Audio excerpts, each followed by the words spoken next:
पहले पूजा करेंगे कुछ क्षण, उसके बाद एक गणेश भजन होगा, उसके बाद फिर गीता का महायज्ञ आरंभ करेंगे।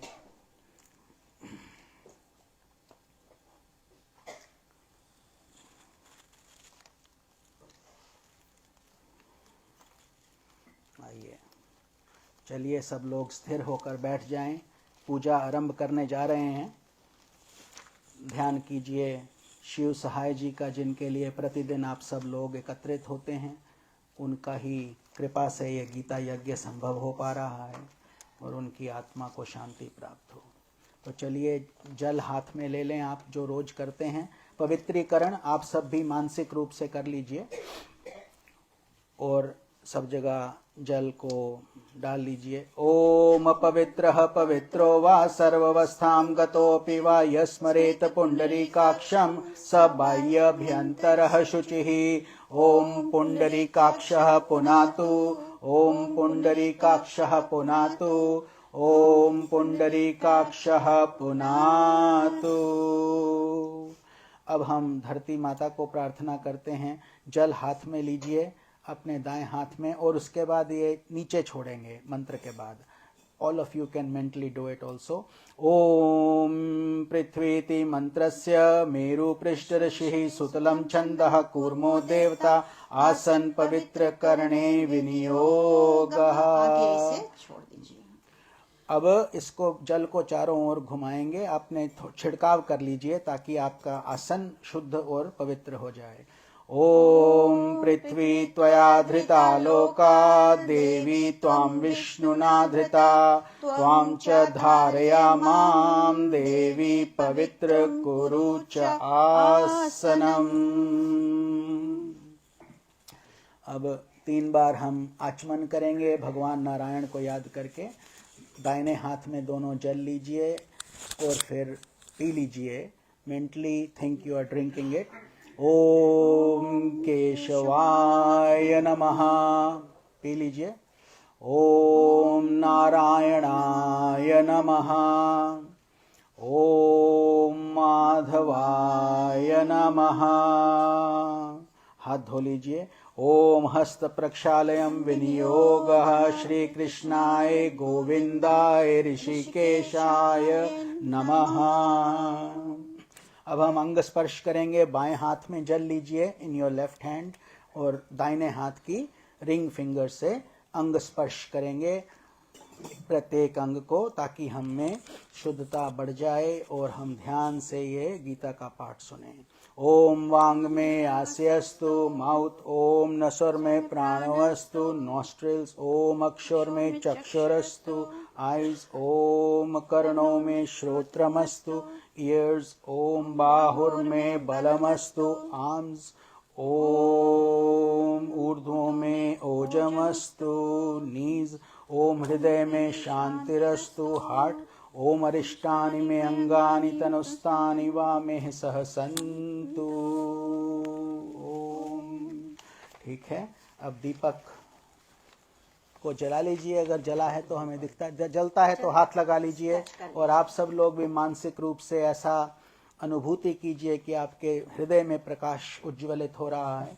ओम दीप ज्योति परम ब्रह्मा दीप ज्योति जनार्दन दीपो हरतु मे पापम पूजा दीपति नमोस्तुते।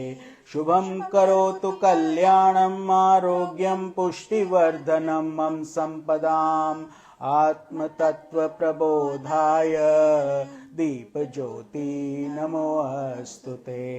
मम बुद्धि प्रकाशम च दीप ज्योति नमोस्तुते। अब हम धूप या अगरबत्ती अगर जल रहा है तो ठीक है, हाँ जला दीजिए। ओम भूर्भुवस्वः श्रीकृष्णाय नमः।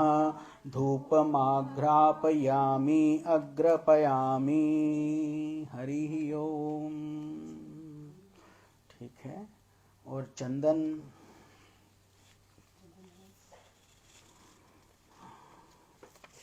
ठीक है, चंदन लगा दीजिए। हाँ ठीक है, और इस गीता महारानी को भी हम आपको पकड़ाते हैं, जरूर चंदन लगना चाहिए इस पे भी, लेकिन हाँ कृष्ण जी को अवश्य लगाइए। और थोड़ा सा यहाँ पर भी आप चंदन का टीका लगा दीजिए, क्योंकि हरिओम तत्सत। ठीक है। और हाँ, और अगर पुष्प हैं तो पुष्प भी अर्पण कर दीजिए, और कुछ यहाँ पर भी रख दीजिए गीता महारानी पे। Flowers, flowers. ठीक है, हरिओम, अति सुंदर। ठीक है। और माला, ठीक है। ओम भूर्भुवस्वः कृष्णाय अंबिकां नमः पुष्पमालां समर्पयामि।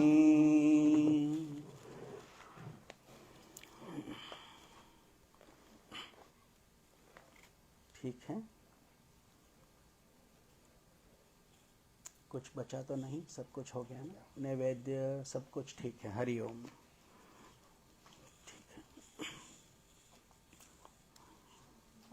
ठीक है, ठीक है। तो चलिए अभी गणेश भजन कर लें।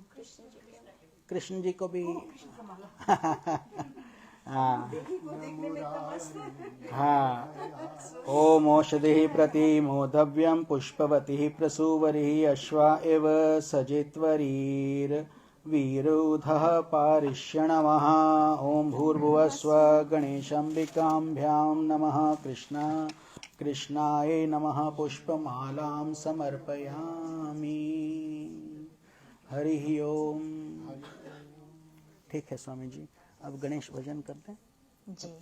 तो चलिए अब हम पूजा की समाप्ति कर दिए हैं। तो तीन ओम और 3 मंत्र हम जप लें, उसके बाद गणेश भजन के साथ गीता का आगे यात्रा आगे बढ़ाएंगे।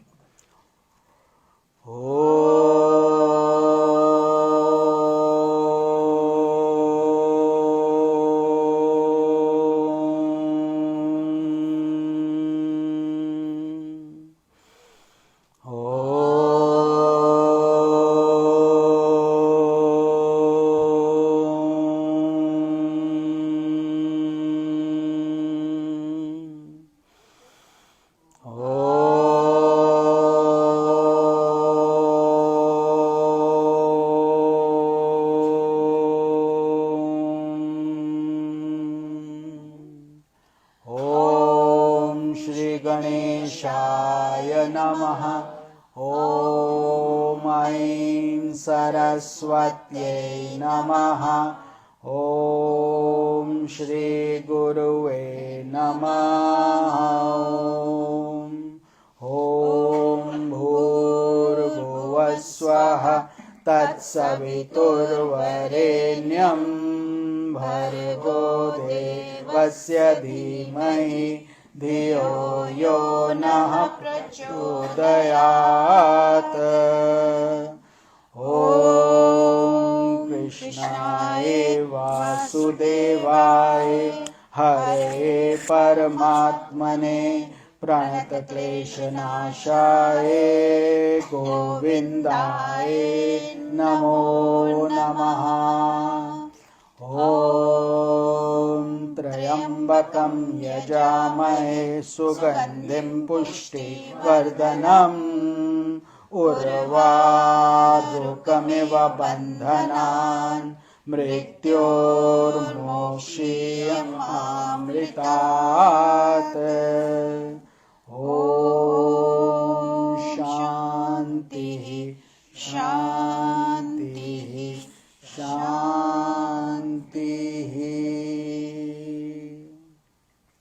ठीक है, अब एक गणेश भजन का आनंद लेंगे हम सब साथ। शुरू कीजिए।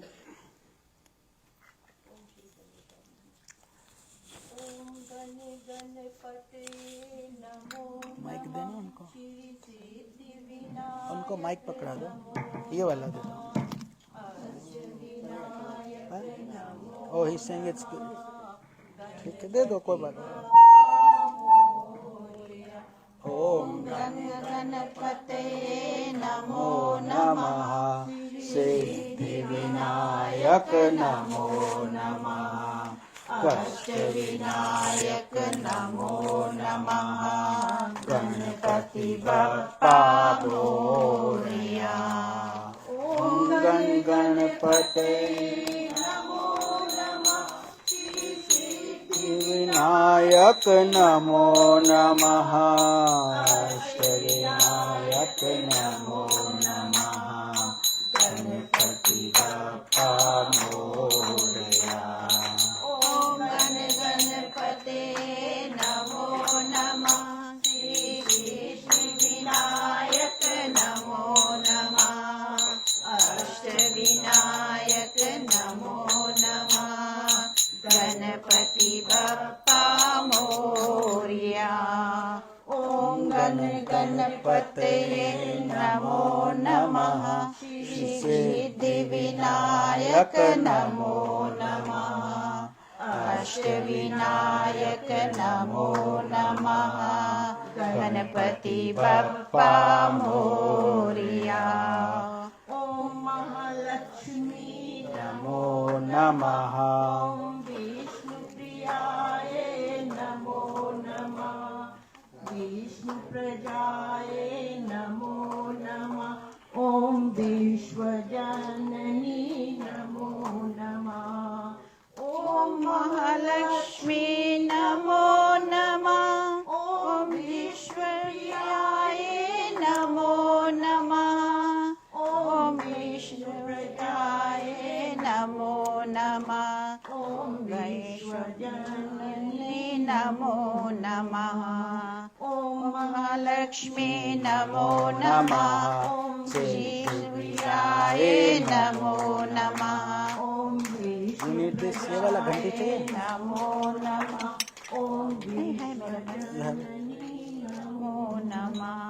ओम विश्वजननी नमो नमः। विश्वजननी नमो नमः।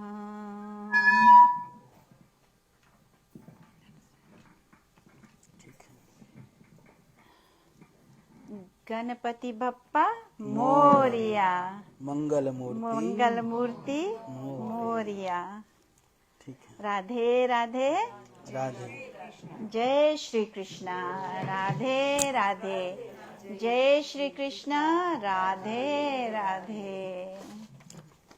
ब्रह्मानन्दं परम सुखदं केवलं ज्ञानमूर्तिं द्वन्द्वातीतं गगनसदृशं तत्त्वमस्यादिलक्ष्यम् एकं नित्यं विमलमचलं सर्वधी साक्षिभूतं भावातीतं त्रिगुणरहितं सद्गुरुं तं Namami.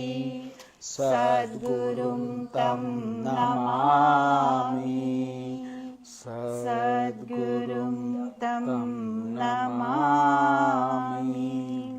Adorations to the divine preceptor who is the bliss of Brahman, the giver of supreme joy, the embodiment of pure consciousness, beyond the pairs of opposites, vast like the ether, infinite, eternal, beyond all modifications. To that divine Guru we offer our adorations. Om Shri Guruve Namaha. सब अपने अपने गुरु को प्रणाम करें, चरणों में कोटि कोटि प्रणाम करें.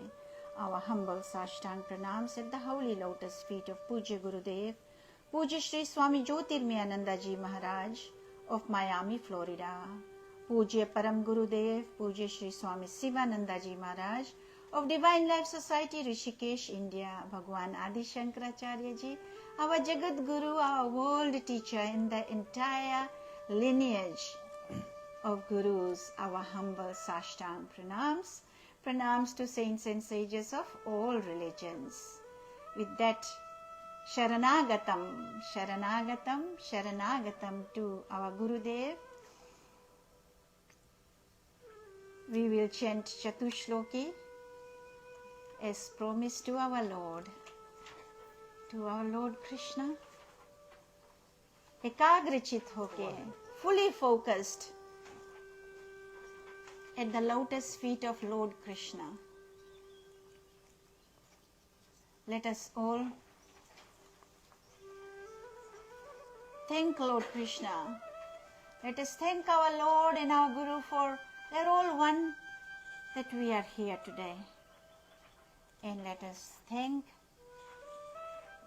जो बोलते हैं द्वैंगत आत्मा, जो बॉडी नहीं है लेकिन आत्मा यहाँ है, तो उनको हम कोटि कोटि धन्यवाद देते हैं, श्री शिव सहाय जी को और उनके पूरे परिवार जो यहाँ, जिनके कारण आज ये 13 रोज का ये उठाए है बीड़ा, नहीं तो अभी बहुत डिफरेंट हो गया है। लोग बोलते 3 दिन में करो, छुट्टी करो, ऐसे करके, लेकिन नहीं, जो श्रद्धा है, हम सनातनी है, सनातन धर्म की जय जय हो, जय हो। हम सनातनी है, हम सनातनी काम नहीं छोड़ेंगे और हम गद्दारी नहीं करेंगे। सॉरी, मैं ये वर्ड यूज करती हूँ कि क्रिया के टाइम 3 रोज के काम करके छुट्टी करो, वैसे बोलो हम सनातनी हैं, वो हमसे नहीं होगा, हम वहां गीता पाठ नहीं करेंगे। हाँ, अगर वो करना है किसी को, अभी से डिसीजन बना लो और अभी से वो फॉलो करने लगो, लेकिन ये होके फिर उधर इधर फ्लिप फ्लॉप नहीं करो। ये हमारा एक निवेदन है।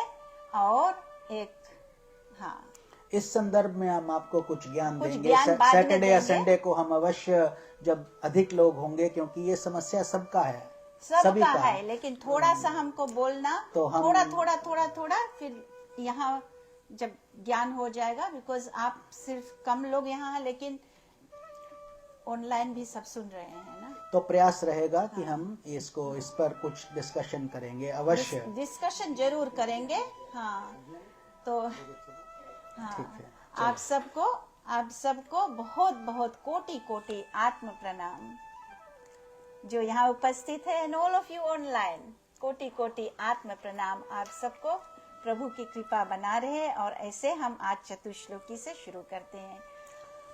जय श्री कृष्णा। राधे राधे। राधे राधे। ओम अहमेवासमेवाग्रे नान्यद् यत् सदसत परम पश्चादहं यदेतच्च यो वशिष्येत सोऽस्म्यहम् ऋते अर्थं यत् प्रतीयेत न प्रतीयेत चात्मनि तद्विद्यादात्मनो मायां यथा भासो यथा तमः यथा वहन्ति भूतानि भूतेषु चावचेष्वनु प्रविष्टान्यप्रविष्टानि तथा तेषु न तेष्वहम् एतावदेव जिज्ञासं तत्त्वजिज्ञासुनात्मनः अन्व्यव्यतिरेकाभ्यां यत् स्यात् सर्वत्र सर्वदा।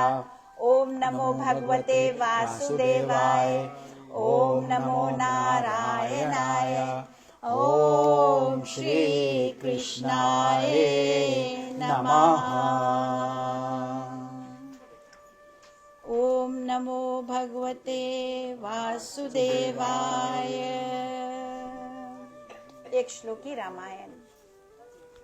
ओम आदो राम तपोवनादिगमनम् हत्वा मृगं काञ्चनं वैदेही हरणं जटायुमरणं सुग्रीव सम्भाषणं बाली निर्दलनं समुद्रतरणं लङ्कापुरी दाहनं पश्चात् रावण कुंभकर्ण हननं चैतदी रामायणम्।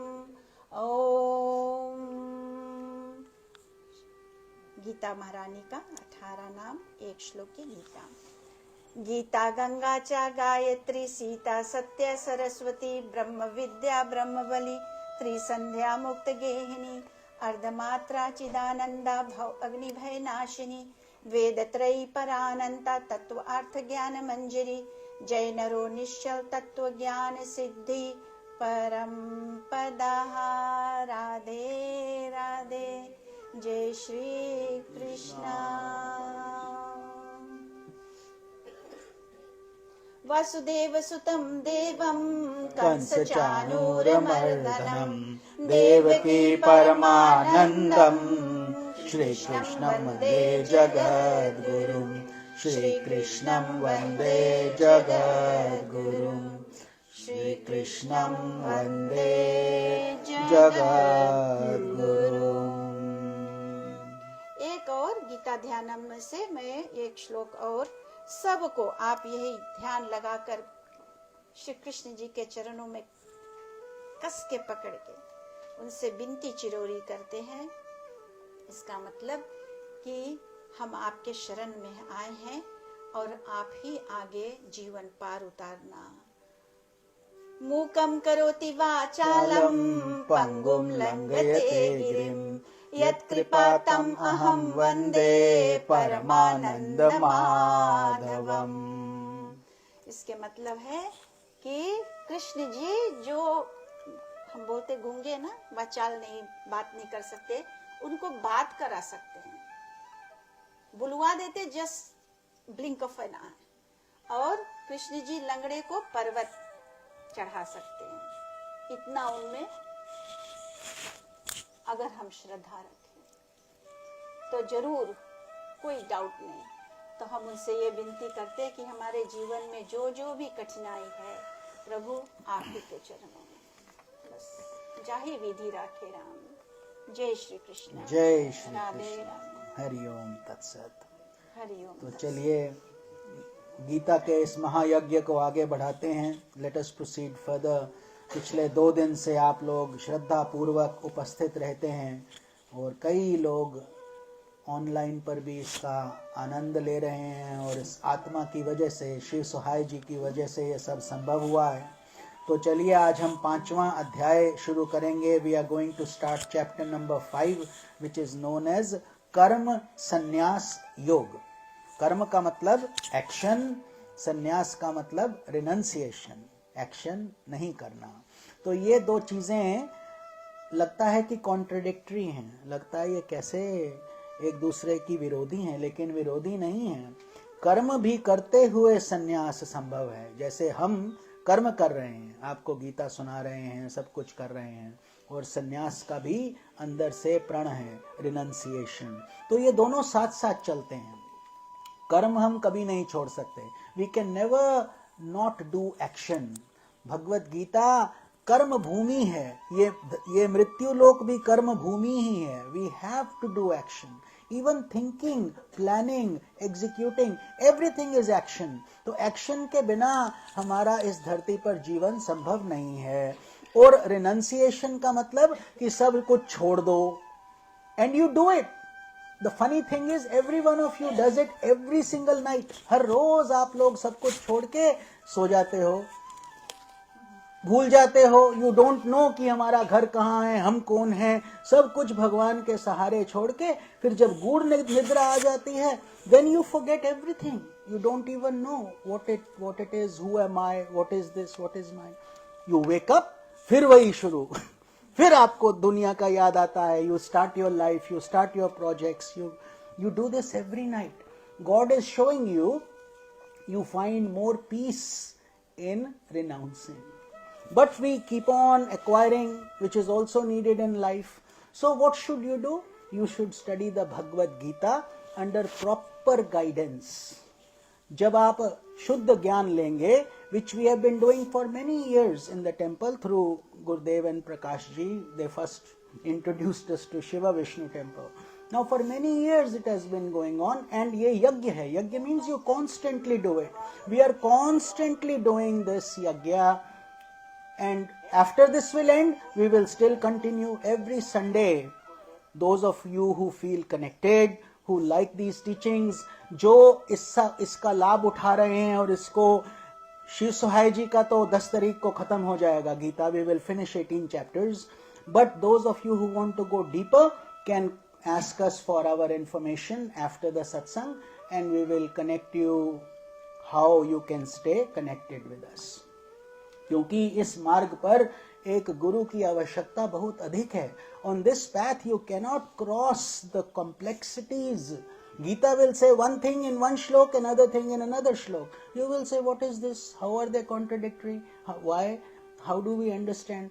but there are deeper meanings. हर चीज के पीछे गूढ़ अर्थ छिपा है. उस अर्थ को खोलकर समझाने का क्षमता गुरुओं में, और जो असली गुरु हैं जो ब्रह्म साक्षात्कार की ओर जा रहे हैं, authentic teachers who only want to guide you properly for your benefit. They don't want anything, they want you to benefit.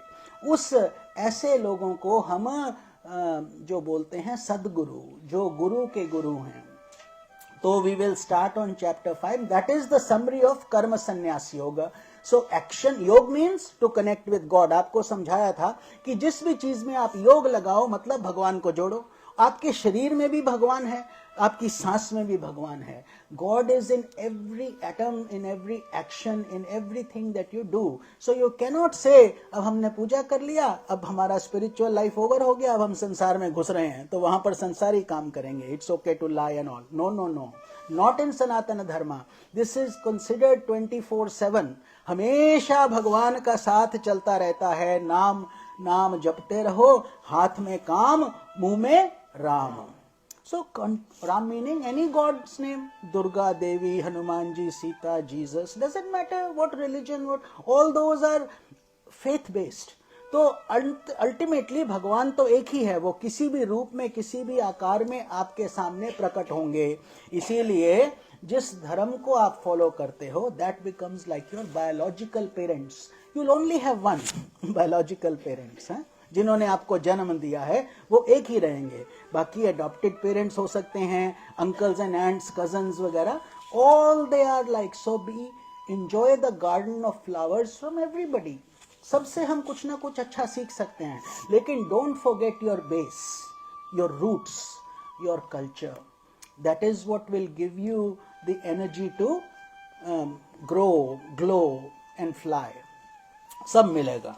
तो इस बेसिस को समझाकर कर्म संन्यास Yoga, let us read shloka number. We cannot do everything. I wish we had that luxury, but थोड़ा समय है तो 7:30 we have to end. So we will try to keep our shlokas to a quantity that we can all digest and understand properly, ताकि हम उनको समझ पाएं. तो कर्म संन्यास योग का ये हमने आपको जो आउटलाइन दिया, इस पर अब आगे भगवान कृष्ण बताते हैं. Shloka number 10, chapter number 5. So God says, ब्राह्मण्याधाय कर्माणि संग त्यक्त्वा करोति यः लिप्यते न स पापेन पद्मपत्र मिवाम्भसा. Shloka number 10, chapter number 5. Okay, I'll read summary first. Yes. Okay.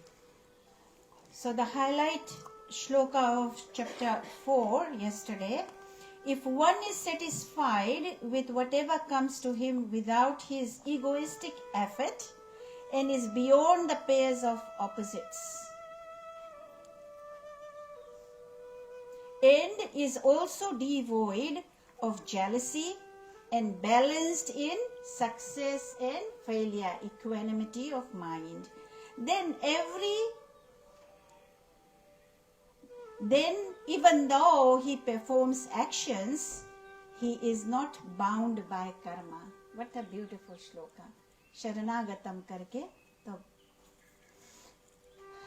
So chapter 5 is Karma Sannyas Yoga, the yoga of renunciation of action. So chapter 4 builds on, chapter 5 is building on the last shloka I just gave the meaning of from chapter 4. This is a chapter, a profound insight into the two aspects of spiritual movement, Yoga and Samkhya. The Yoga and Samkhya is given in this chapter. Yoga implies a blend of action and devotion. A blend of action and devotion, which means karma and bhakti. Dono. While Samkhya suggests the path of jnana or knowledge. For the majority of people, a blend of karma and bhakti is important for the attainment of the heights of jnana where the very ego is renounced. So then shloka number 10. Right. He who performs actions by invoking Brahman, Prabhu, Prabhu, Prabhu, and by renouncing attachment of the fruits of action, is not touched by sin. Very important shloka again, over and over. Even as a lotus leaf remains untouched by water, the petal of the lotus is untouched by water. Same way.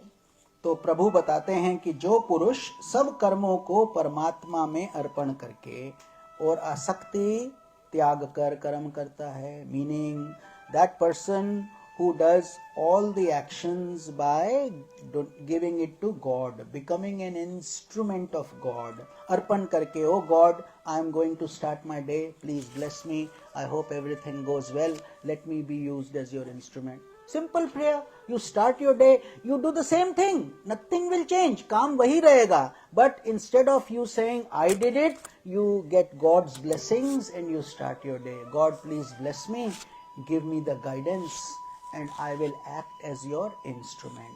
Then you see how beautiful your day will go. आनंद से रहेगा. तो ऐसे ही भगवान बोलते हैं. This is God talking, भगवान कृष्ण, उनकी श्री भगवान वाचा. This is why Bhagavad Gita is one of the most profound scriptures in the universe, in this whole world.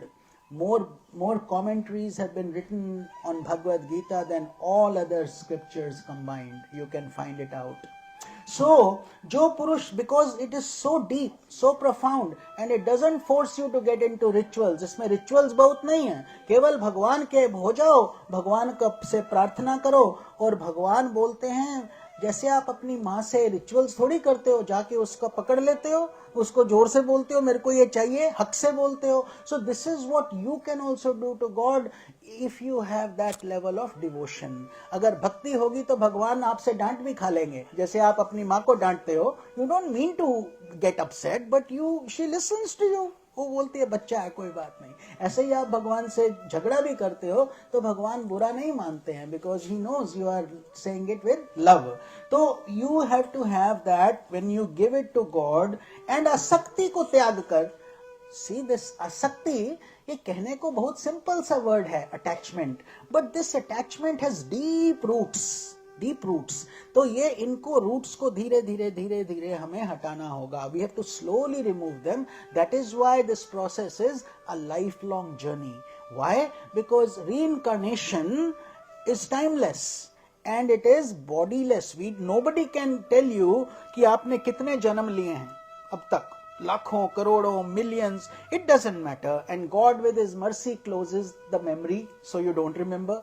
Because एक ही जन्म में सोचो कितना बुरा हमारे को दुखद समाचार है. Some memory you can't even erase and you want to erase it.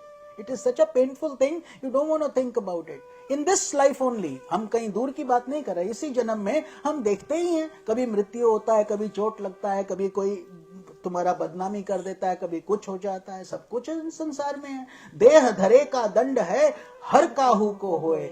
This body itself is a punishment and everybody has to go through it, isn't it? Whether you like it or not. कोई अंधा पैदा हो गया, अब पूरा जीवन उसको as a blind man. Somebody is lame, he has to go like that. Somebody is unemployment, hungry. You see homeless people, you see people suffering. So what is this? How much grace God has given to each of you for you to be able-bodied, comfortable. You have good houses, good things.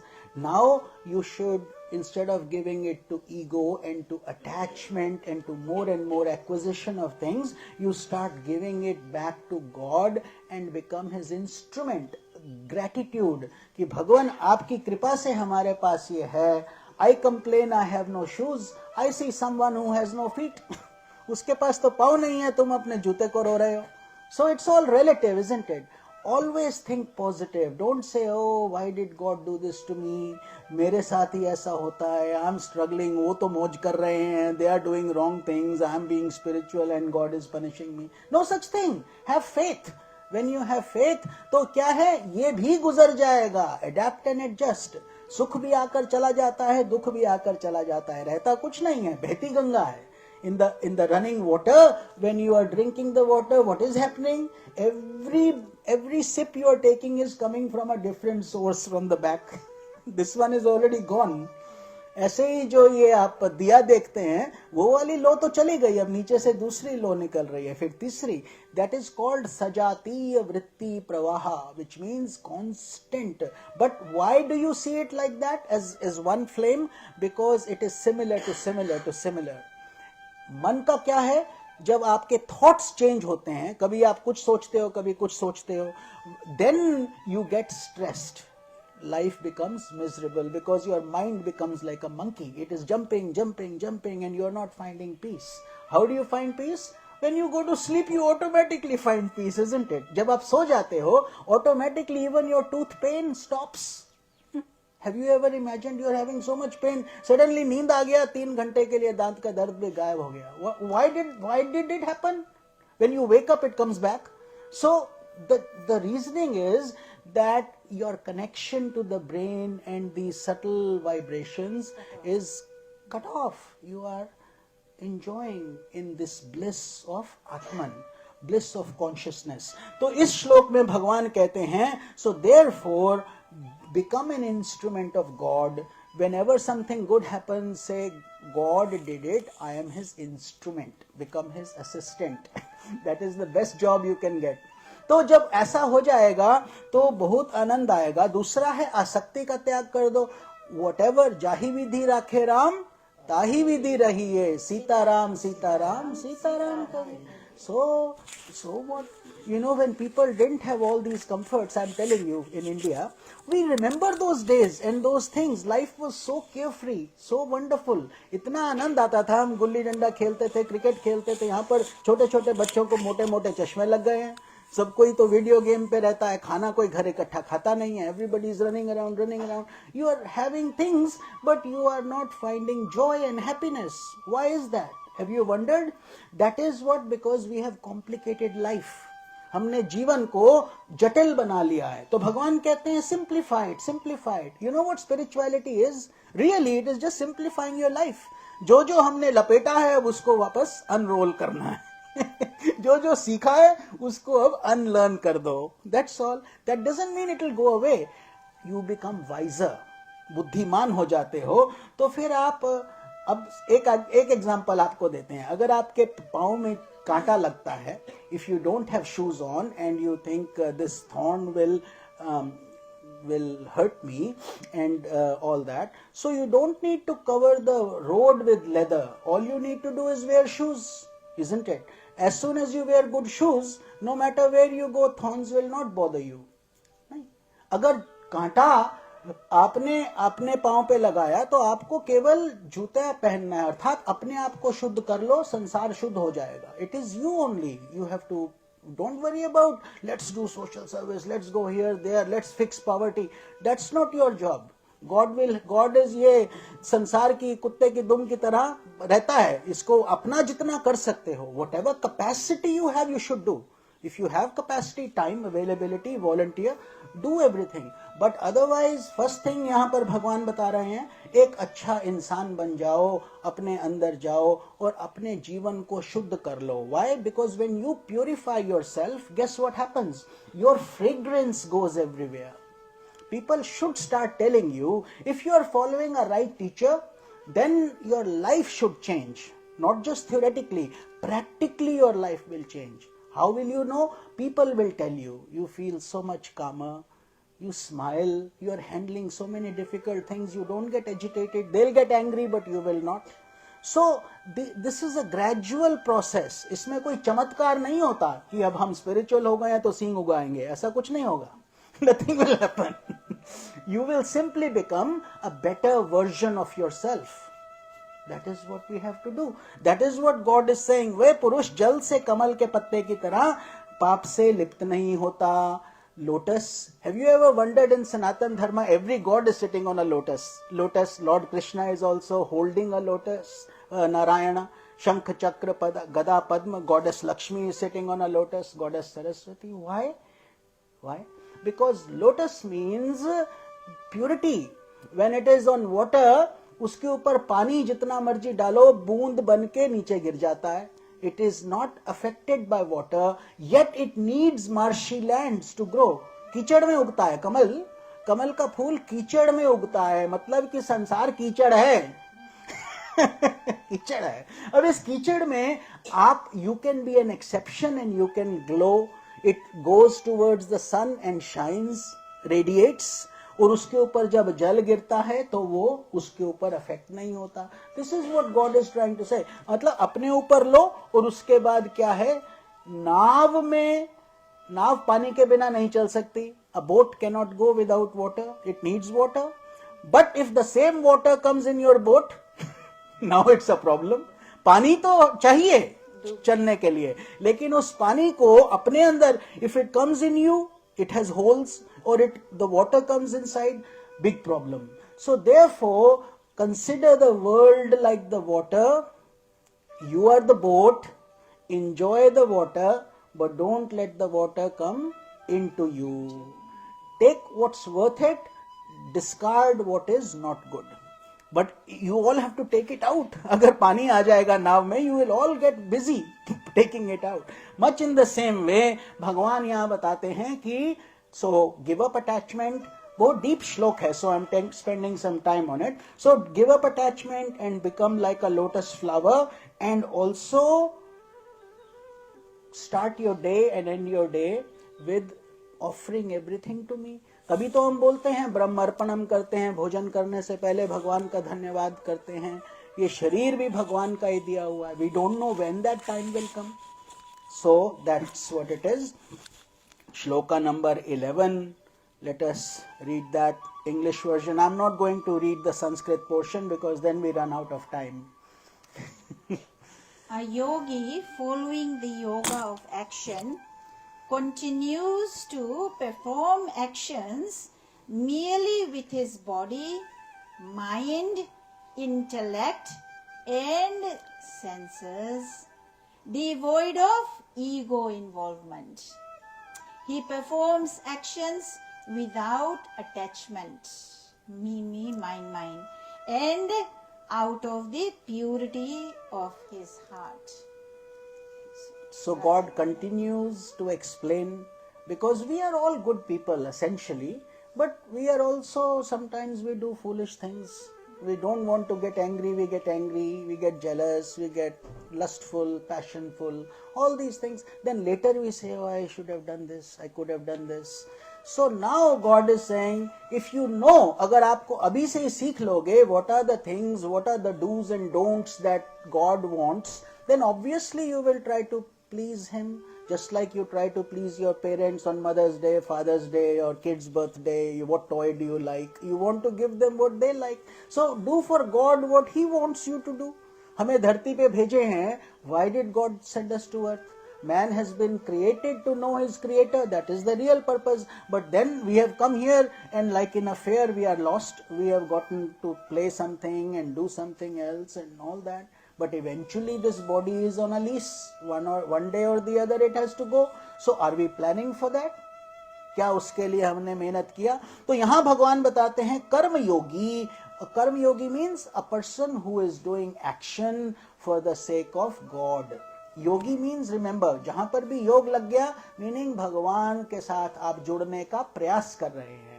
Even if you read one shloka of Gita, you are entitled to be called a yogi, because you are now giving yourself to God, provided you can sustain it, you can keep it. Soda water नहीं है, आज करा उसके बाद भूल गए, ऐसा नहीं है. मतलब कि भगवान को अब आपने अपना स्वीकार कर लिया. जैसे जब तक आपकी शादी नहीं हुई, all of you who are married now were once unmarried. So before you got married, they told you this is going to be your husband, and you were thinking, or wife, वो सब चलता है ना? That romantic period is there. उसके बाद जब शादी हो जाता है, तो अब पहले तो वो जानते भी नहीं कि कौन होगा. पहले तो पिक्चर से शादी किया जाता था. These kids will laugh when you tell them. You know, people used to get married by showing the picture. He is the person. Do you like it? Yeah, you got to do it. Huh? So our parents, and they were perfectly fine. There was no such thing as divorces and all. ये तो आजकल तो it's more of a fashion these days. But that time it was very deep. तो अब जब शादी हो गया, then automatically you become 100% of each other. That's why it's called Ardhangini, half body part. Lord Shiva, Lord Parvati. Have you seen that picture? Shiva और माता पार्वती आधे भगवान शिव, अर्धनारीश्वर रूप बोला जाता है. ऐसे ही भगवान और प्रकृति देवी, प्रकृति is female and God is male. So that is just a metaphor, and when they come together, this world comes into creation. This world becomes the baby of God. जैसे हम बच्चे पैदा करते हैं, भगवान का बच्चा ये संसार है. The whole world, you see, that is all it is. So here God is saying, karma yogi mamatva buddhi rahit. Mamatva buddhi rahit meaning that this is mine, I did it, I am the instrument, if I didn't think, it wouldn't have happened. Taking credit everywhere. That is called mamatva buddhi. But if you do it without me and mineness, meaning you give it to that higher energy that created you. After all, can you control your breath? Do you know when it will go? Do you know कितना कुछ है? But once you have that faith, we continue our life. We don't think about it every day. जब आप उठते हो, आप check थोड़ी करते हो मेरी सब उंगलियां ठीक हैं, कान ठीक है, बॉडी पार्ट्स ठीक हैं कि नहीं. Because why? Because automatically you know you won't miss anything in your dream. You are one body, one consciousness, one combined entity. When your toe gets hurt, does any of your body part rejoice? I'm glad you got hurt. But if your enemy gets hurt, you are happy. Oh, good for him. I'm so happy. You know, he was troubling me so much. अच्छा हुआ.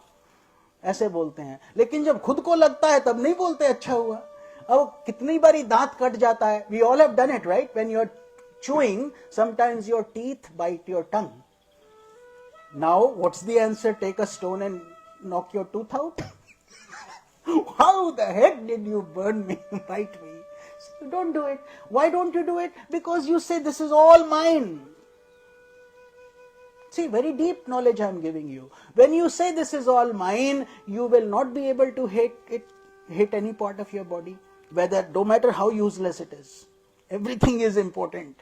So, when you expand your consciousness, when you think this whole world is mine, this family is mine, these things are mine, then it all becomes you, one big you. You cannot hate anybody. So these saints and sages, they say the whole cosmos is mine. Aham Brahmasmi. Suna hai? Aham Brahmasmi. Meaning, I am Brahman, which means I am involved in enclosing everybody. तो ये केवल इंद्रियां, मन, बुद्धि और शरीर द्वारा भी आसक्ति को त्याग कर. So then these yogis, they give up all kinds of attachment to the body, attachment to the mind, to the intellect and to the senses. अंतःकरण की शुद्धि के लिए कर्म करते हैं. What is अंतःकरण? Inner instruments. Bahyakaran, we can see how tall you are, black or white, what nationality. Your looks give it away, whether you have hair or not, or this and that, and we combine. But that is your shell. Just like your car, different models, different makes, but that's not you. When you drive your car, you leave it outside, you come inside. Your car is not here. Similarly, this body is not you. Right now when we want to sit in meditation, the most important thing you want to do is कि भगवान हमारे को पता ही नहीं रहे कि ये शरीर है भी कि नहीं.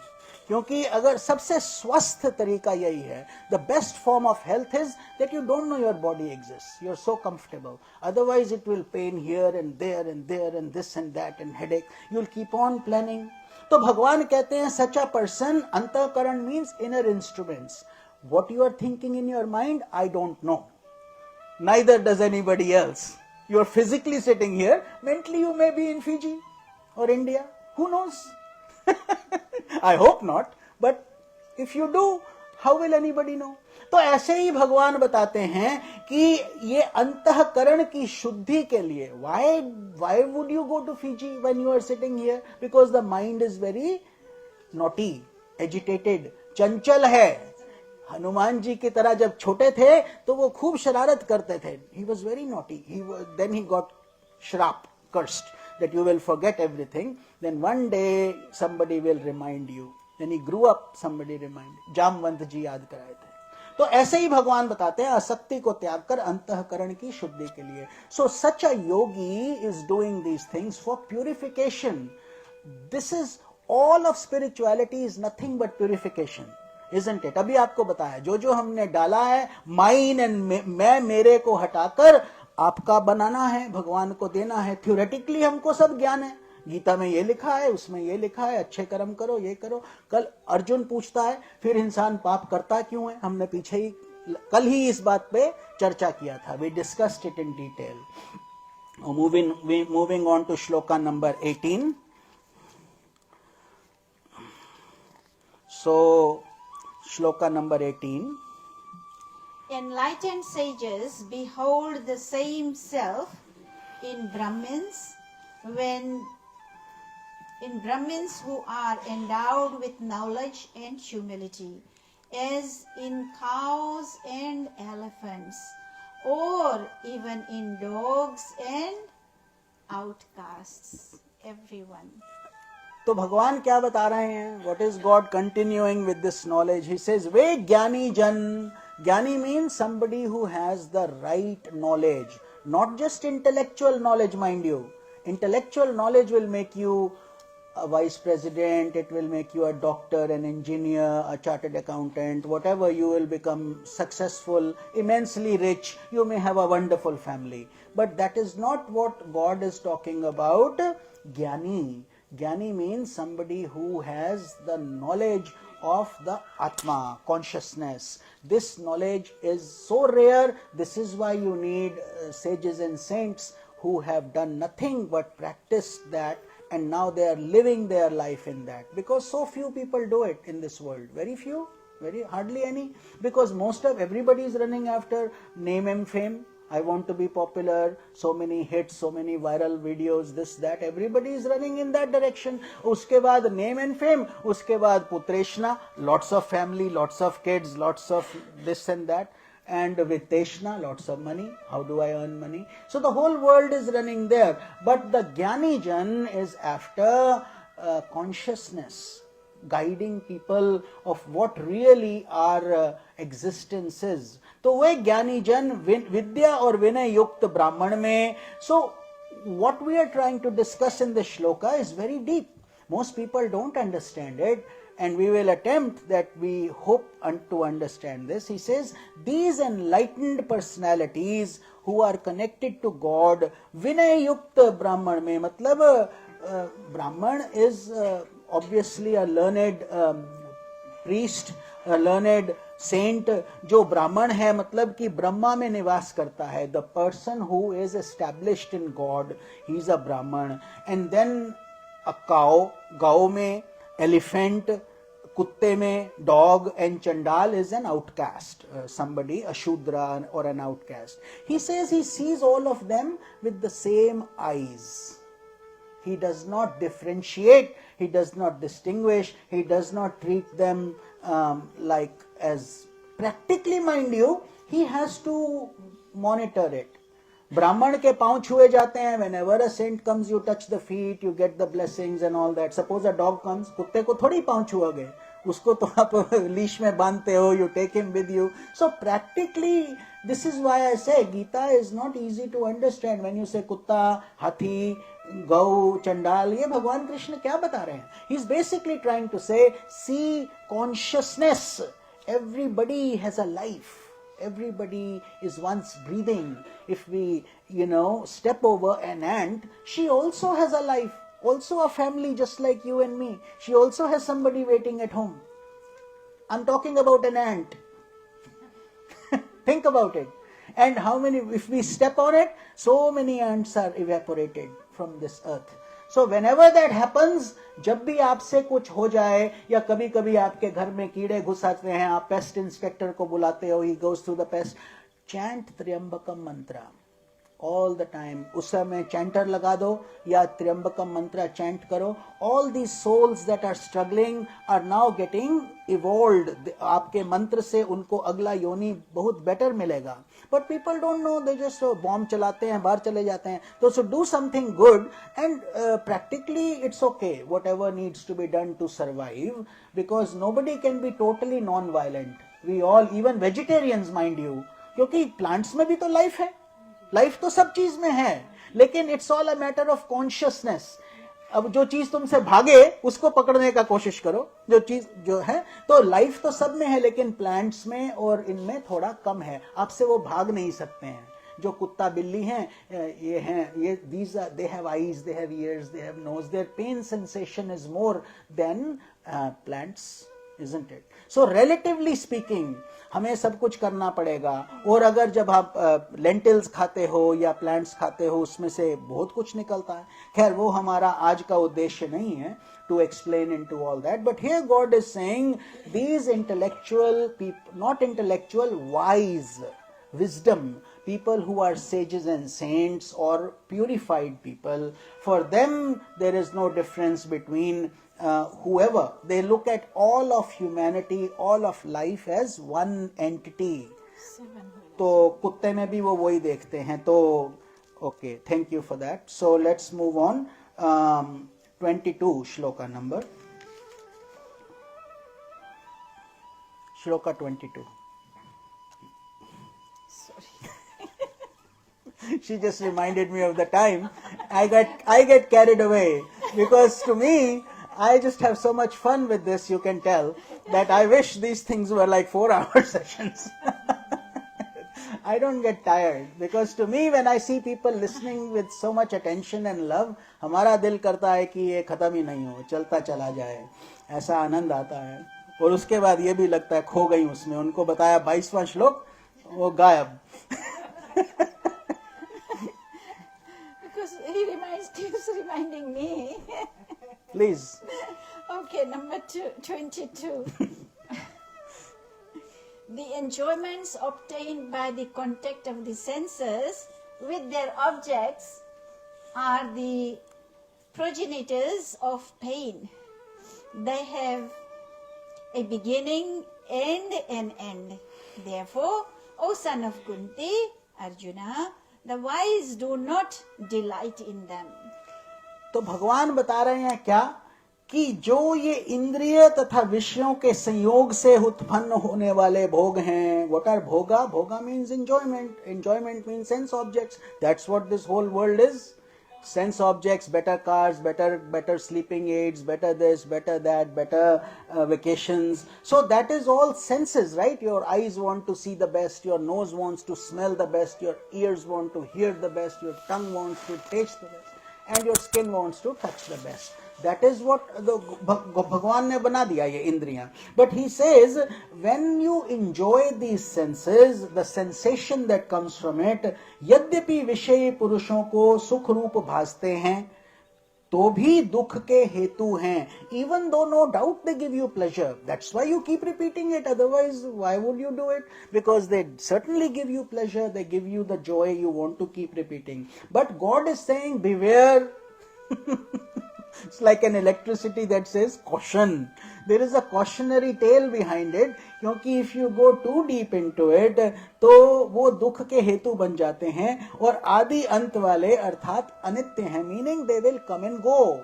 Anything in excess becomes poisonous. It becomes bad. It will give you heartburn and pain only. So therefore, इसलिए है अर्जुन, बुद्धिमान विवेक की पुरुष उसमें नहीं रमता.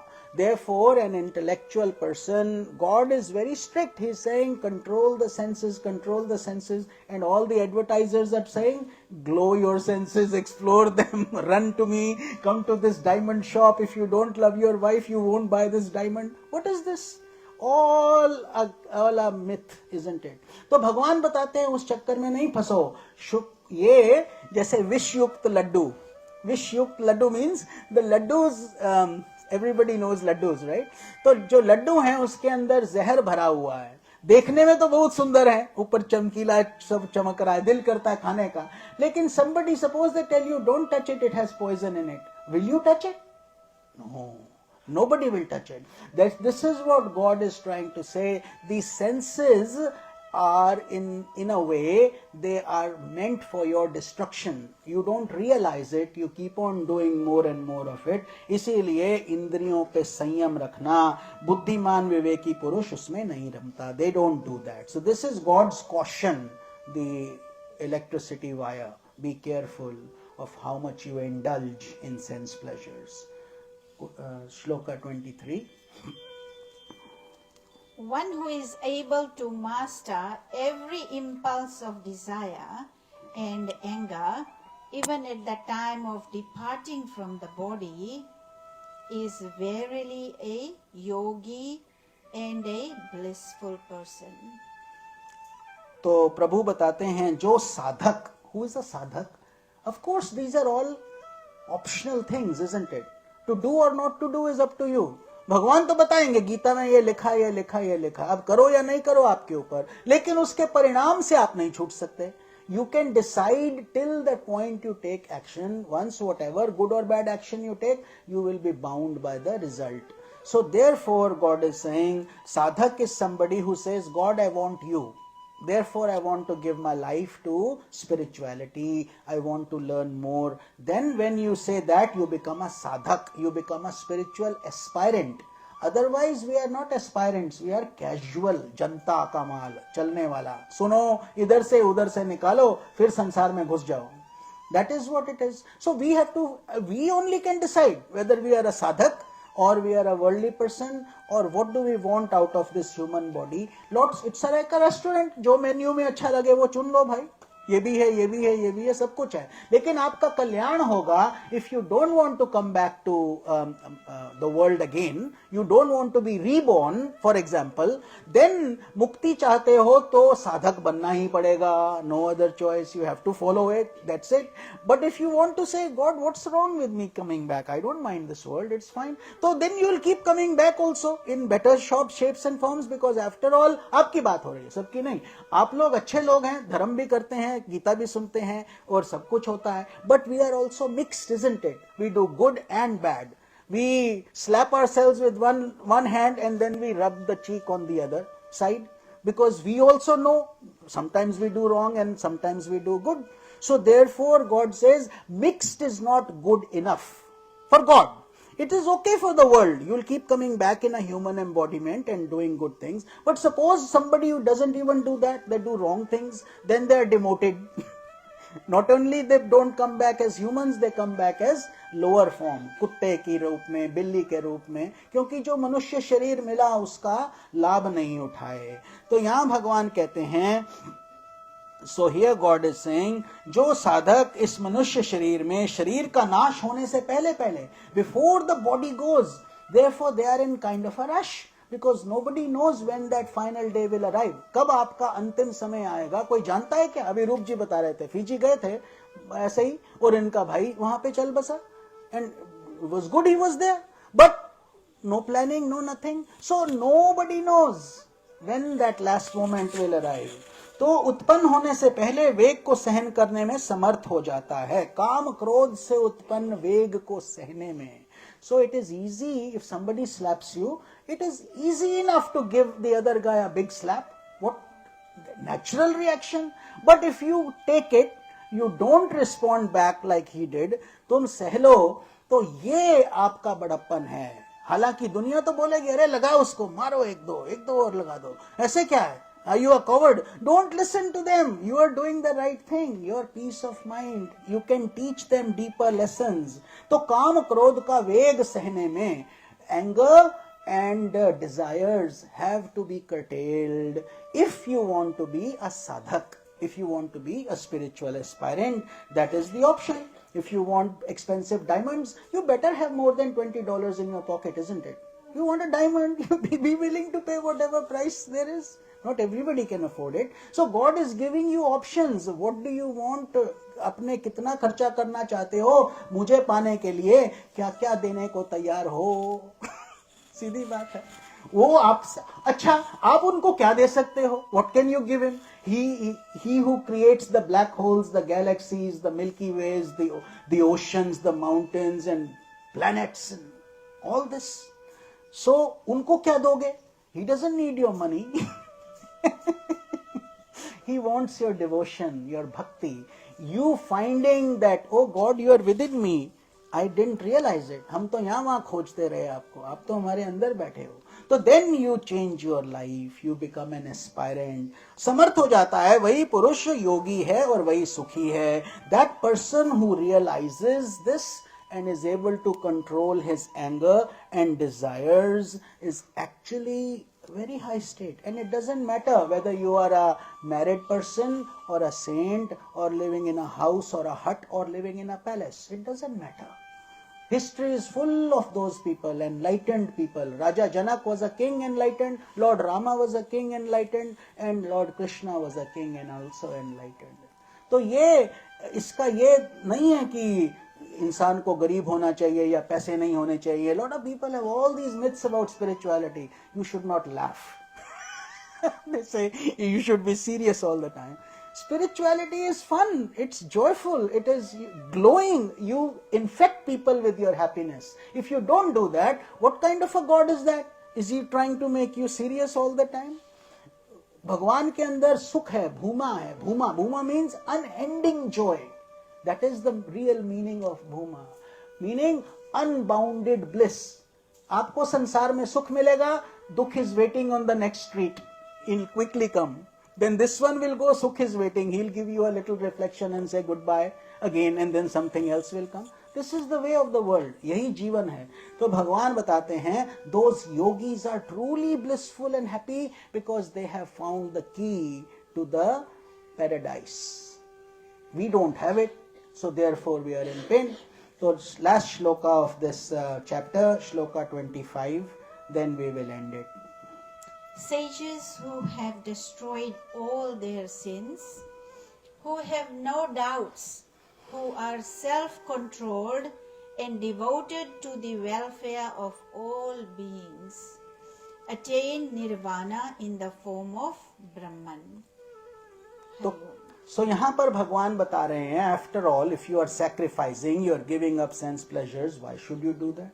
तो भगवान कहते हैं, जिसके सब पाप नष्ट हो गए हैं, because you want to cleanse yourself, detox the body, detox the mind, purify inside and outside. He says, जिनके सब पाप नष्ट हो गए हैं, they have destroyed all their sins. जिनके सब संशय ज्ञान के द्वारा निवृत्त हो गए हैं, they no more have doubts. All their questions have been answered. They are the blessed ones. जो संपूर्ण प्राणियों के हित में रत हैं. They only see themselves in everybody.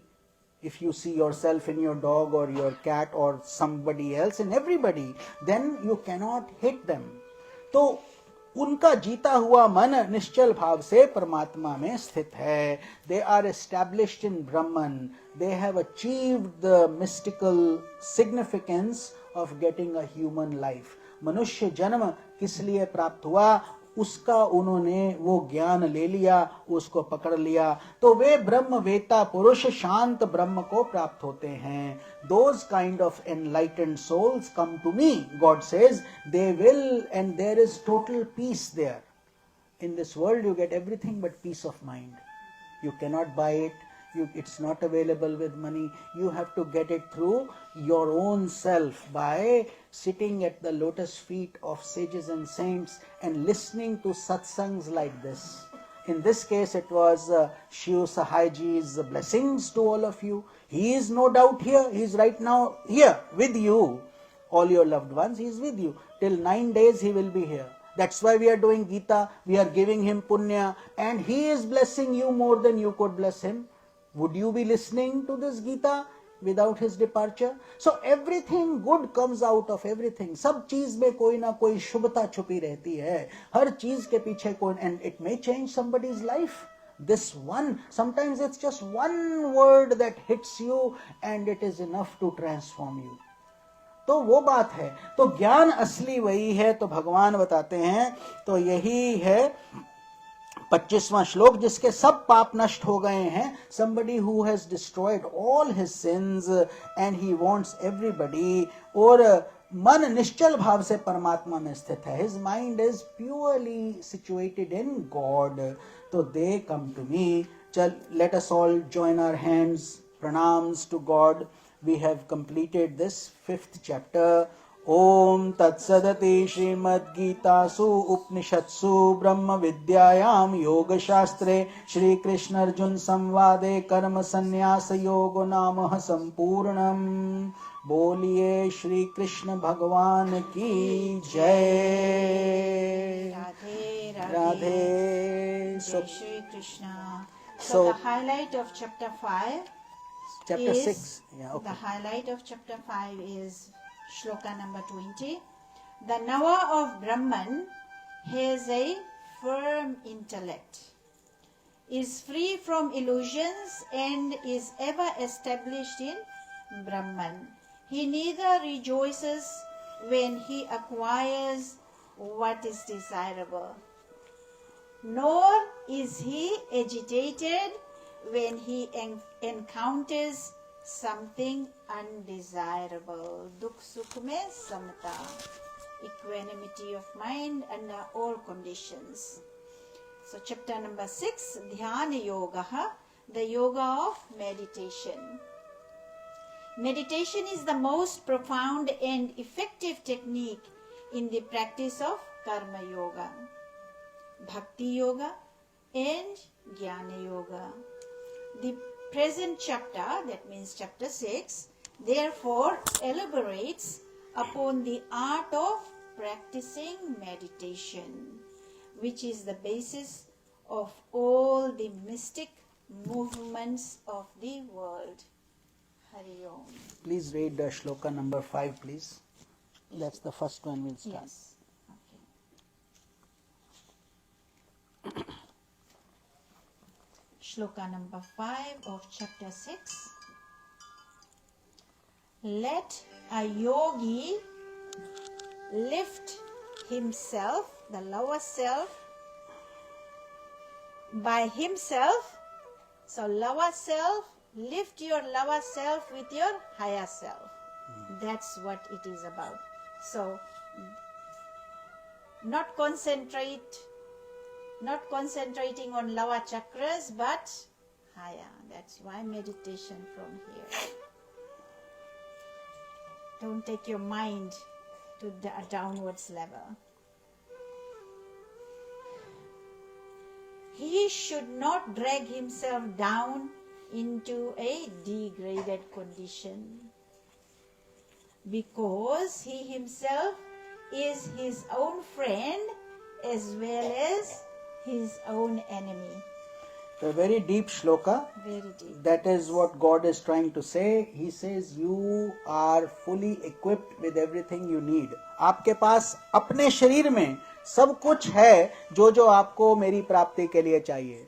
भगवान आगे भी बताएंगे. पत्रम पुष्पम फलम तोयम. He's happy with little water, little flower, little fruit, anything.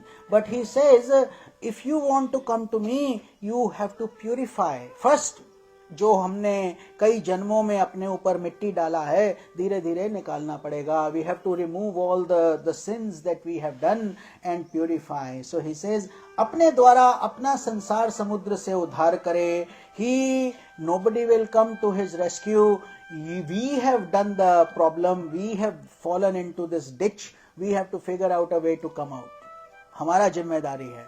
You can cry, you can complain, but if you are sincere, then all the resources God will provide. Somebody will throw you a rope, some guru will come, something will happen, and your life will change. But till then, it is your responsibility that आप अपने lower senses को अपनी consciousness से उठाओ, because otherwise we will, if you are only indulging in sense pleasure, then think of the chariot that Lord Krishna is riding, that big picture, सबने देखा होगा वो, I don't know यहाँ है, तो वो भगवान अर्जुन बैठे हैं रथ पे, Arjun sitting on a chariot, Lord Krishna is driving the horses, the 5 horses are your 5 senses, and the reins is the mind, the intellect is the chariot driver, and the soul is sitting inside Arjuna. So therefore, if you are not careful and you don't have proper reins and the chariot driver is drunk, what will happen? DUI. Huh? Even in your cars it becomes very scary if you are you may not only danger things. तो भगवान यहाँ पर भी बताते हैं कि अगर हमने सेंसेस को कंट्रोल में नहीं किया, if your senses are agitated and you are giving them too much freedom, they will be a cause of your destruction. So therefore this chapter is called meditation, Dhyan Yoga, or also known as Atma Sanyam Yoga. Atma Sanyam means how to have control over your mind and senses. It takes discipline. You have to have discipline. You brush your teeth. You don't argue. Why should I brush my teeth? Why should I take my shower in the morning? Why should I? So you should not question why should I read my scriptures. सबसे पहला काम यही होना चाहिए before you go.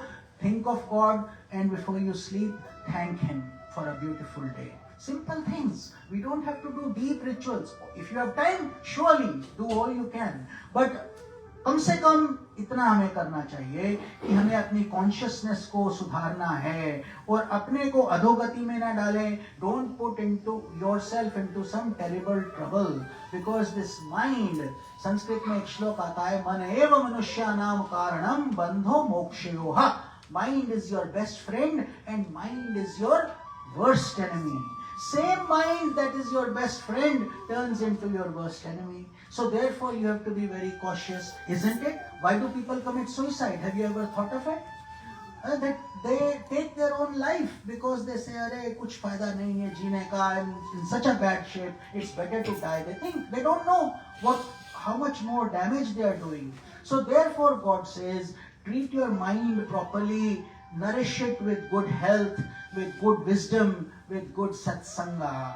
And just like you nourish your body with vitamins, you should nourish your soul with spiritual vitamins. Sitting with saints, sages, scriptures. जब हम ये पढ़ेंगे तो क्या होगा? हम अधोगति में नहीं पढ़ेंगे. We will not fall in a ditch and we will be taken care of by God. Then this is the main essence of this shloka. Moving on to shloka number 16. 16 or 6? 16. 1-6. Because we have less time now. It's 7:18. And we will want to conclude this chapter. Shloka number 16. O Arjuna, yoga cannot be attained by one who eats too much. Okay? Nor by one who does not eat at all. So na to bhuka rehna, na to jada khana. So it is not for one who sleeps too much, nor for one who does not sleep at all. सबको equilibrium रखना. Equilibrium. तो this is already आपने समझा दिया है. Let's move on to shloka number 19. क्योंकि obviously the only thing I'd like to add here is God is saying do things in moderation. Moderation. Yes. सब चीज समत्वम योग उच्यते. सब कुछ थोड़ा थोड़ा थोड़ा थोड़ा. A little sleep, a little eating, a little balance in your life. No overdoing anything. No not sleeping, not sleeping too much. So with this, moving on to shloka 19. Just as a lamp does not flicker restlessly in a place where there is no wind, the mind of a yogi that has been subdued by the practice of yoga does not become agitated since the draft of desire is absent. So we just were talking about this example, diya. So when you see it in steady, यही दिया अगर आप बाहर रखेंगे तो फड़फड़ाएगा क्योंकि हवा चल रहा है, right? It's windy, so it will then flicker and turn off. But if you leave it inside where there is no wind, controlled environment, it will stay stable. तो इसीलिए meditation में सिखाते हैं, first look at an object and meditate on it, look at it with your eyes gazing, so the thoughts can be focused on one object. तो उससे क्या होता है कि धीरे धीरे वो उसमें आपका ध्यान बंधना शुरू हो जाता है in that object and the mind becomes calm. Just like in a calm lake, you throw a pebble. Now what will happen? the calmness is gone, it will keep generating ripples. And then the ripples will keep coming back, and it will take 20 minutes, 15-20 minutes for it to be totally calm again. Much in the same way, ऐसे ही हम लोगों का मन भी है, बोलते हैं स्वामी जी ध्यान नहीं लगता. ऐसे ही नहीं ध्यान लगता, क्योंकि ध्यान जैसे ही आया किसी ने पत्थर फेंक दिया, आपने खुद फेंक दिया. अरे जैसे ही ध्यान करने लगे सडनली आपको ध्यान आएगा. बहुत दिन से फ्रिज सफा नहीं हुआ, फ्रिज सफा करना है. अभी ध्यान आना था क्या? अभी हम बैठे हैं इस काम के लिए. So you have to learn to train your mind. जैसे माइंड इज द मंकी, वो बंदर है, उसको जबरदस्ती बैठाओगे, he doesn't like it. You have to push it, you have to teach it, you have to guide it. Just like you do train your kids, they grow up. ऐसे ही भगवान बताते हैं कि तो जब ध्यान लग जाएगा, then the same mind will wake you up at 4:30 in the morning. Come on, time to meditate. Wake up, wake up. You will say, no, I'm sleepy. He'll say, no. Your mind will tell you to wake up. First, it was the one giving you trouble. क्योंकि a honey bee does not have to be taught to make honey. It loves to do it. Automatically, if your lover says, I'll meet you at 5 o'clock in the morning, you are so excited, you won't be able to sleep. So, the same excitement comes to you with meditation also, with God. He is your ultimate lover, waiting for you in your heart, early in the morning in your puja corner. Wake up. तो जब आपके अंदर से वो जागेगा. Actually Meera, you know, that's literally what she did. You have heard of Meera, the Saint Mirabai? So once she asked, she was 7 years old, तो उसने पूछा, there was a wedding going on. She says, वो क्या हो रहा है? उधर शादी हो रहा है. Who's getting married? She says, somebody is getting married. You know, they are celebrating. So she says, then will I also get married? The mother says, sure, you are going to get married. She says, but to who? Who will I get married to? She has somebody like a bridegroom. मेरा शादी किससे होगा? So the mother said, बहुत बोलती है, तो बोला तेरा शादी कृष्णा से होगा. You will marry Krishna. So literally she took it. Krishna is my husband. So she started treating him like her husband, and she would go and to her house and decorate him and talk to him and love him. I mean, this is how she grew up. And everybody thought she is crazy. अरे बच्ची है, ठीक हो जाएगी. They married her to a very rich family, but there also she brings her Krishna along, tells her husband, you stay aside. I'm sorry. We may be physically or whatever, you know, this is my Lord, I'm going to be. So this is why not everybody can be Meera. We are not asking you to be Meera, but we are trying to tell you कि कैसे हमारा जब वृत्ति change हो जाता है, then nothing in the world matters. They were affluent people, very rich, but she came on the streets and danced. The whole people said she's gone crazy. ये क्या तो पागल है? But उसको कुछ फर्क नहीं पड़ा. इसीलिए बोलते हैं ऐसी लागी लगन मीरा हो गई मगन. You should listen. The young kids should listen to that song. Beautiful song. So therefore, जिस प्रकार ये है, तो shloka number 22. Having attained this state, he realizes that there is nothing greater than it. And being established in this state, he is not shaken, even when confronted by or confronted with the deepest sorrow. So, when that commitment comes to you, we are talking about Meera, continuing that conversation. So she was so intoxicated into Krishna that her family banished her eventually. बोले हमें बहुत शर्म लगता है हमारे साथ ये हमारी बहू बन के आई है. So she says, none of this. Her guru told her, anybody, whether it's your husband, your father, your child, your uncle, doesn't matter who, anybody who tells you to leave God is not your friend, he's your enemy. वो आपका दुश्मन है, मित्र नहीं है. So she left everything and she was living on the streets. Then she went to Vrindavan. Eventually there she had to drink poison. They brought her back and she drank poison like she's drinking water. उसको चिंता नहीं था कि ये जहर है. Just like Socrates was made to drink poison. Lot of people go through that. तो ऐसे ही मीरा ने भी जहर पी लिया. लेकिन they say ultimately what happened to her body nobody knew. She merged into Krishna. जैसे ये शरीर है, हम लोगों का तो बॉडी बन जाता है, फिर हमको क्रिमेट करना पड़ता है, वो सब. तो some special souls come with that power also. We are showing you the height. तो परमात्मा की प्राप्ति रूप जिस लाभ को प्राप्त होकर उससे अधिक कुछ भी लाभ नहीं है. Which means internally you get so aligned with God that all of these material things mean very little to you. They come, great. If they don't come, that's also good. हाँ, महलों में राखे चाहे झोंपड़े में वास दे, दोनों में आप सम रहते हो, क्योंकि आपकी इंटरनल कंडीशन चेंज नहीं होती. आपको जो मिल गया वो किसी के पास नहीं है, बड़े बड़े धनवानों के पास भी नहीं है. They don't have it. तो परमात्मा प्राप्ति जिस अवस्था में स्थित योगी बड़े भागी दुख से भी चलायमान नहीं होता. Then even the biggest grief can come and they will not feel the pain. Shloka number 25.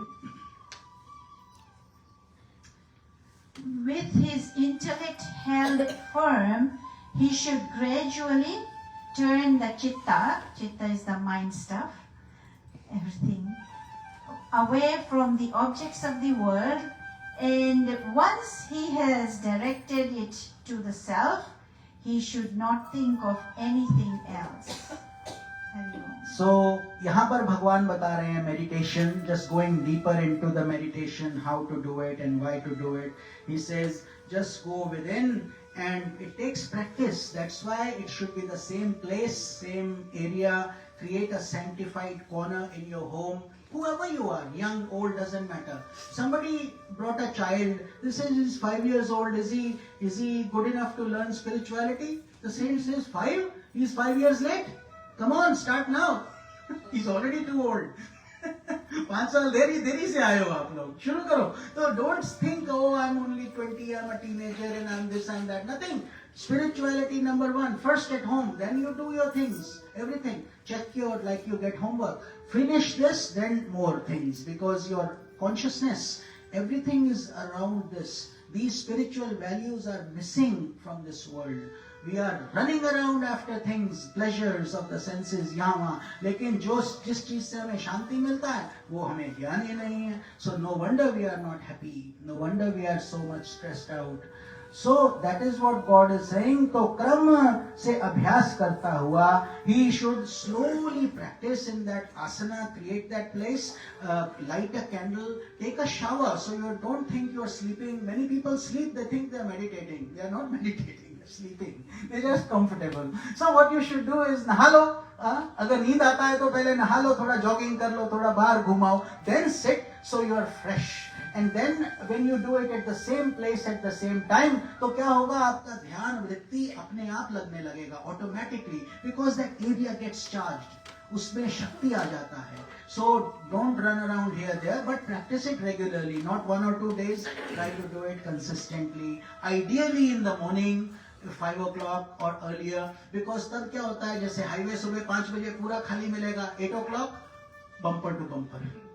It will take you 2 hours. That's what happens when everybody is waking up, and then don't meditate. It's not going to help you.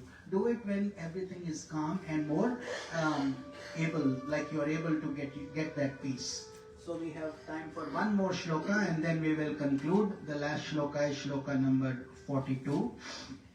I wanted to read 23. Just in continuation of 22, we are going a little backwards. That state, we had talked about the state. So that state is known as yoga, where it says if you are in that state. So yoga or yoga, wherein there is a total disconnection from pain. This yoga should be practiced with firmness and with an unwavering heart. Have you heard of Viyog? हम योग इतना बोलते हैं, लेकिन वियोग, वियोग, separation, वियोग from संयोग वियोग.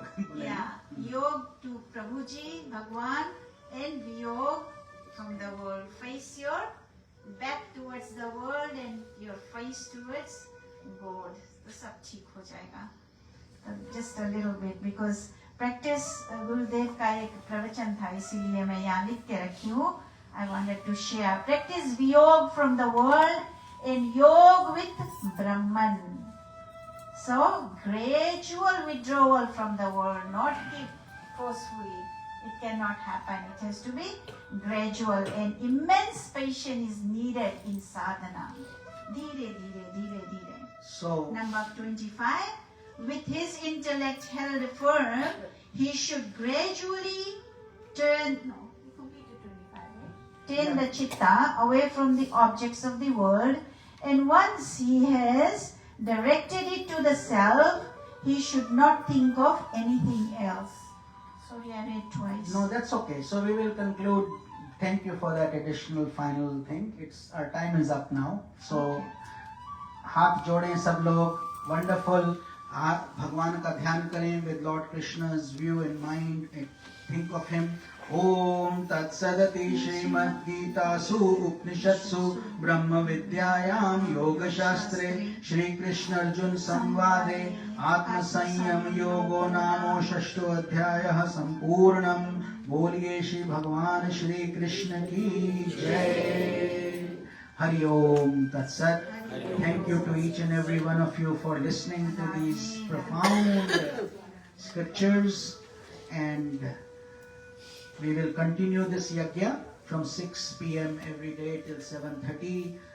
October 10th will be the last day, and then we will conclude all 18 chapters. We are going very fast, very concise, but please, if one of you tells me that they like Bhagavad Gita and they would like to read it every day, that would be our reward. That's what we want. Anybody who wants to make this a journey, and we guide you also, answer all your questions, anything you have, you can consider us as your gurus if you give us the honor. Hari Om Tat Sat. Hari Om Tat Sat.